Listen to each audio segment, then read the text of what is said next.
Hello students, welcome to Faisal concepts. आज की video में हम बात करेंगे कि आपके सॉफ्टवेयर के जो है एसेंशियल एट्रीब्यूट्स क्या क्या हैं और उनको हम डिटेल में भी डिस्कस करेंगे। एट्रीब्यूट से मुराद कि आपका जो एक सॉफ्टवेयर है उसके जो मेन और एसेंशियल कैरेक्टरिस्टिक्स हैं वो कौन कौन से हैं। तो चलिए essential attributes of the software हम डिस्कस करते हैं।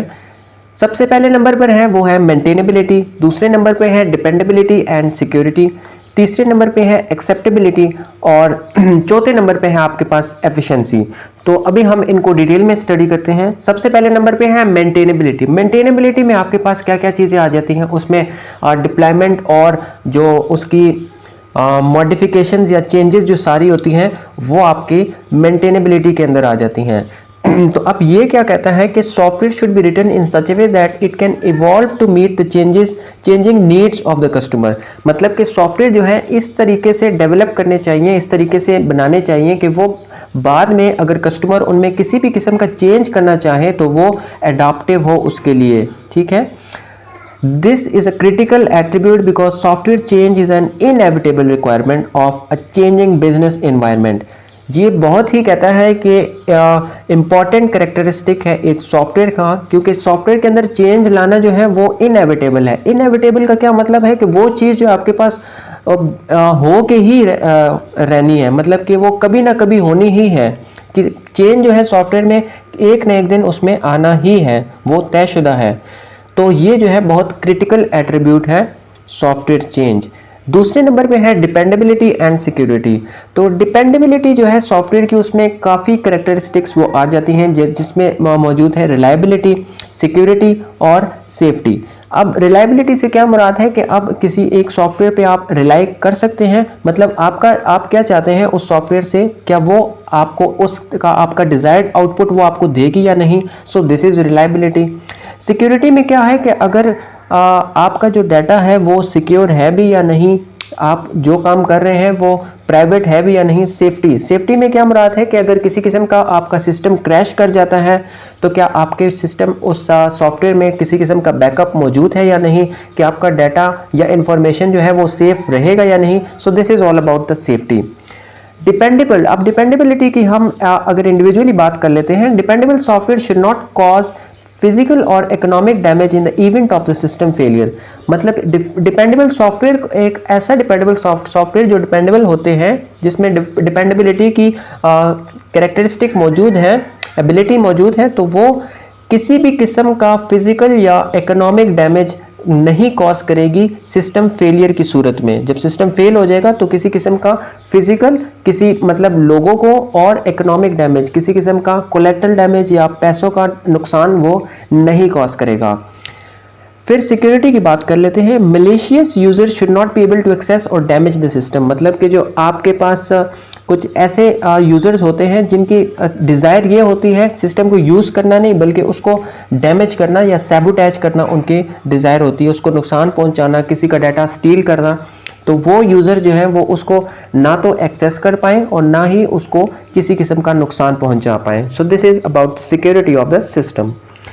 अब जो नेक्स्ट है दैट इज एक्सेप्टेबिलिटी। एक्सेप्टेबिलिटी कहता है कि सॉफ्टवेयर आपका उन तमाम यूजर्स को एक्सेप्टेबल होना चाहिए जिनके लिए ये डिज़ाइन किया जा रहा है। मतलब ये नहीं होना चाहिए कि आप एक सॉफ्टवेयर डिज़ाइन कर लेते हैं, कंप्लीट कर लेते हैं, और जब उसको आप डिप्लॉय करते हैं, उसको जाके आप डिलीवर करते हैं, तो वो उसको एक्सेप्ट ही ना करे कि भाई ये तो मुझे नहीं पसंद। तो ये नहीं होना चाहिए। This means that it must be understandable, usable and compatible with other system that they use. इसका मतलब है कि वो उसको कब एक्सेप्ट करेंगे, कि जब वो उनको समझ में आएगा, इजी टू यूज़ होगा, और कंपैटिबल के अंदर आपके पास पोर्टेबिलिटी आ जाती है। मतलब अभी अगर वो आपने कोई भी सिस्टम उनको डिज़ाइन करके दिया है, उन्होंने आपसे कहा है कि मुझे एंड्रॉयड सिस्टम चाहिए, और आपने बना दिया है वेब बेस्ड सिस्टम, तो अब उसको जो है वो अपने मोबाइल फ़ोन पे यूज़ करना चाह रहे थे और आपने बना दिया वेब बेस्ड, तो वो अपने पीसी पे तो अब नहीं यूज़ करेंगे। तो उसमें आपने पोर्टेबिलिटी का जो फीचर है वो ऐड ही नहीं किया। आपने उसमें पोर्टेबिलिटी का फीचर ऐड करना है ताकि वो अगर उसको मोबाइल फ़ोन पे यूज़ करना चाहे, अपने कंप्यूटर पे यूज़ करना चाहे या लैपटॉप पे यूज़ करना चाहे, तो वो उनके साथ कंपैटिबल हो तमाम मज़ीद सिस्टम्स भी जो वो वहाँ उस अपने सिस्टम पे यूज़ कर रहा हो। So this is all about the acceptability. इन तमाम चीज़ों की सूरत में ही आपका जो कस्टमर है आपका जो यूज़र है या जिसके लिए आप वो डिज़ाइन कर रहे हैं वो उसको एक्सेप्ट करेगा।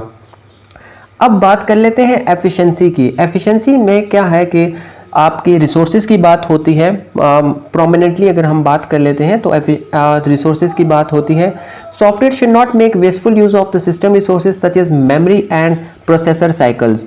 अब एफिशिएंसी की आसान अल्फाज में ये है कि कम टाइम के अंदर ज़्यादा आपको वो काम कर रहे हैं, मतलब आपको 1 सेकंड के अंदर वो 10 आउटपुट्स दे रहे हैं, ठीक है। तो कम रिसोर्सेज को यूटिलाइज करते हुए ज़्यादा आउटपुट आपको दे रहा है। तो एक एफिशिएंट सॉफ्टवेयर जो है उसको सिस्टम रिसोर्सेज का वेस्टफुल यूज़ नहीं करना चाहिए, जैसे कि मेमोरी या प्रोसेसर साइकिल्स। एफिशिएंसी देयरफॉर, अब एफिशिएंसी के अंदर भी मुख्तलिफ चीज़ें आती हैं जिनमें responsiveness, processing time, memory utilisation. अब रिस्पॉन्सिवनेस से क्या मुराद है कि अब देखें आपने एक पिंग किया है तो वो आपको कितने टाइम के अंदर रिस्पॉन्स दे रहा है। आपको अगर 1 सेकंड के अंदर दे रहा है तो that is an efficient system. अगर आपको वो 10 सेकंड के अंदर रिस्पॉन्स दे रहा है तो ये सिस्टम आपका एफिशिएंट नहीं है। अब प्रोसेसिंग टाइम है। प्रोसेसिंग टाइम बेसिकली आपका सीपीयू के अंदर हो रहा होता है, सेंट्रल प्रोसेसिंग यूनिट के अंदर। तो अब आपने उसको किसी भी किस्म का इनपुट दिया है, उसकी बेसिकली आप कोई ना कोई डिजायर्ड आउटपुट आपके माइंड में होगी, तो आप वो चाहते हैं उससे, तो उस पर वो डायरेक्टली आपको नहीं देगा, किसी ना किस्म की उसकी प्रोसेसिंग होगी।